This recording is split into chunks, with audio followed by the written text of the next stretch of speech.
반갑습니다. 말씀으로 하루를 여는 주님의 백성들을 예수님의 이름으로 축복합니다. 2024년 8월 20일 화요일 오늘 주신 말씀은 예레미야 51장 20절에서 32절까지입니다.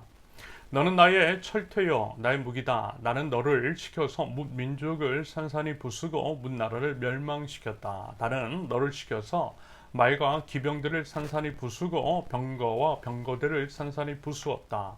나는 너를 시켜서 남자와 여자를 산산이 부수고 늙은이와 어린아이도 산산이 부수고 처녀와 총각도 산산이 부수었다. 나는 너를 시켜서 목자와 양떼도 산산이 부수고 농부와 소도 산산이 부수고 총독과 지방 장관들도 산산이 부수었다. 그러나 이제는 내가 바빌로니아 땅과 바빌로니아 백성에게 원수를 갚겠다. 그들이 시온에 와서 저지른 모든 죄악을 너희들이 보는 앞에서 내가 그들에게 갚아주겠다. 나 주의 말이다.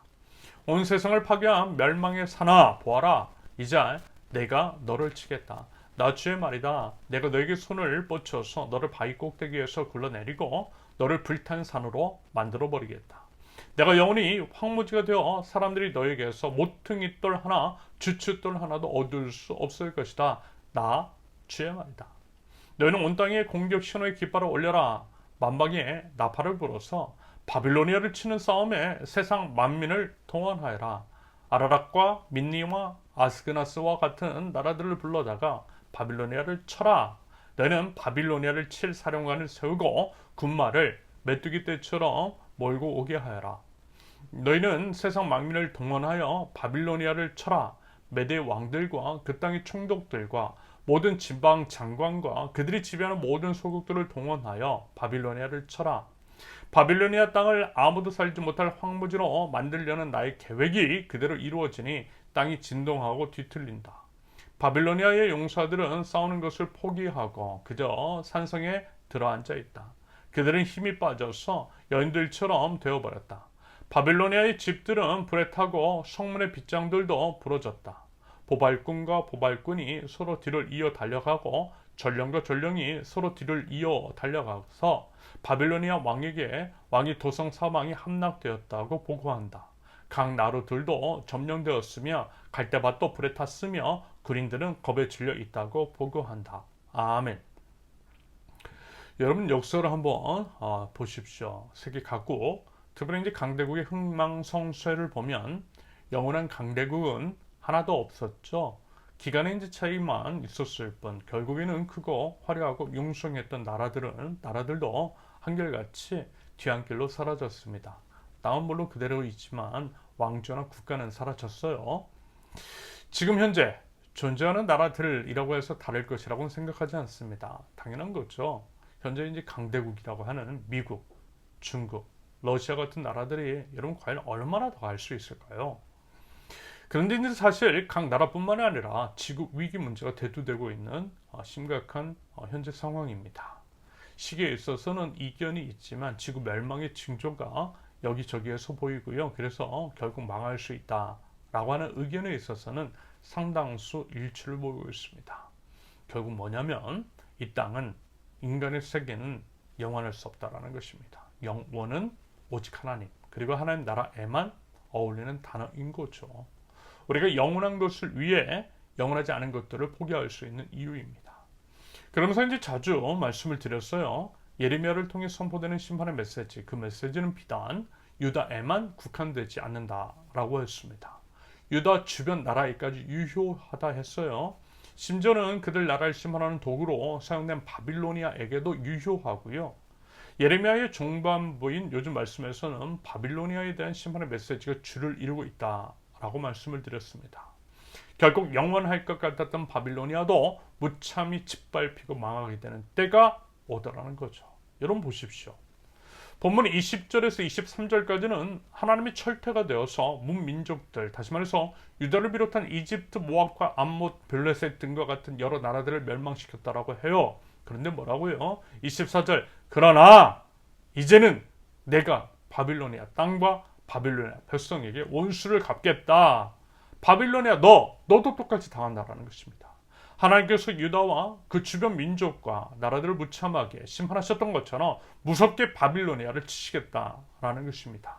25절처럼 불탄 산으로 만드시고 26절처럼 황무지로 만드시겠다라는 거예요. 27절처럼 세상 만민을 모두 동원하여서 바빌로니아를 치게 하시겠다라는 것입니다. 그래서 29절처럼 아무도 살지 못할 하나님의 황무지로 만드시겠다라는 거예요. 그럼 왜요?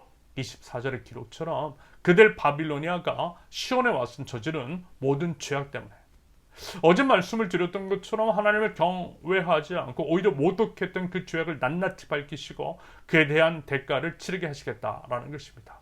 그래서 과연 바빌로니아가 강대국이었던 시절, 화려했던 날이 있었느냐라고 하는 말이 나올 정도로 싹쓸이 엎으시겠다라고 하는 하나님의 무서운 경고이신 거예요.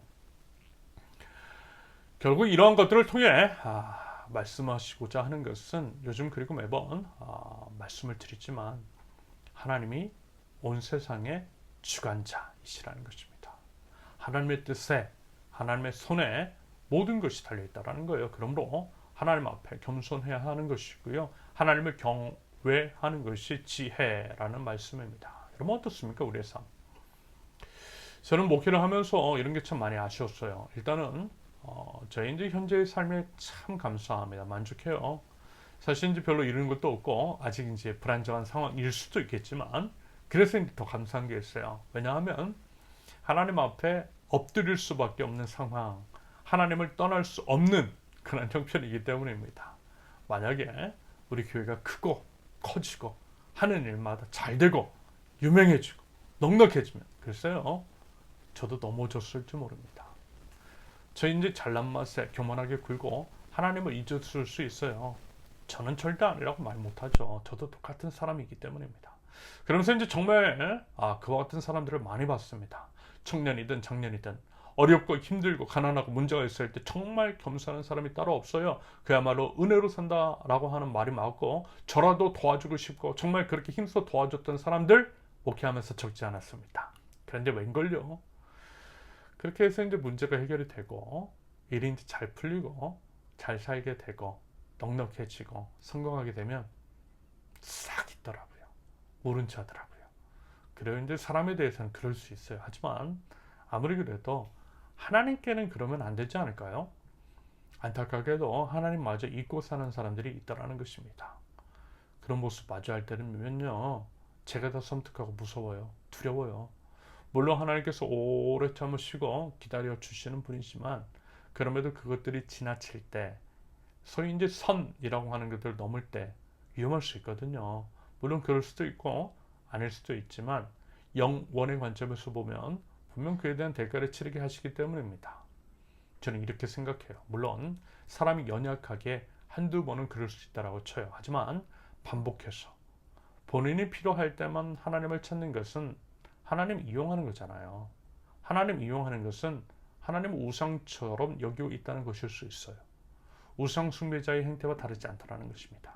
여러분, 이 부분은요, 반드시 경계하고 주의해야 할 사안입니다. 그렇지 않으면요, 무서운 일 벌어질 수 있어요. 여러분 누차 말씀을 드리지만 하나님을 하나님으로 모시고 하나님을 바르게 예배하실 수 있기를 바랍니다. 당연한 얘기지만 하나님은요, 우리가 함부로 할 수 있는 분이 아니세요.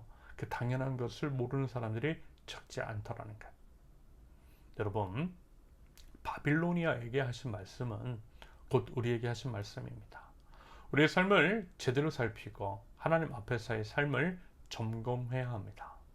우리 삶 속에 바빌로니아의 죄악은 혹시 없는 것인지, 우리가 혹시 바빌로니아인 것은 아닌 것인지, 바라기는 모든 삶 속에서 우리 하나님을 경외하며 하나님께 합당한 자세와 태도로 삶의 예배를 드릴 줄 아는 저와 여러분들이 되실 수 있기를 예수님의 이름으로 축원합니다. 함께 기도합니다.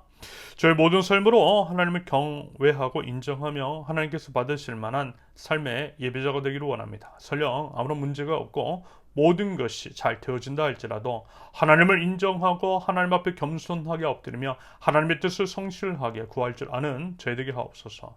오직 하나님만 바라며 하나님만 의지하고 하나님만 예배할 줄 아는 참된 신앙인의 삶을 살아가는 하나님 나라 백성들 될 수 있도록 하나님 저희의 삶을 인도하여 주시옵소서. 예수님의 이름으로 기도합니다. 아멘. 하나님께서 오늘 주신 말씀과 각자의 기도 제목을 놓고 우리 잠시 기도합니다.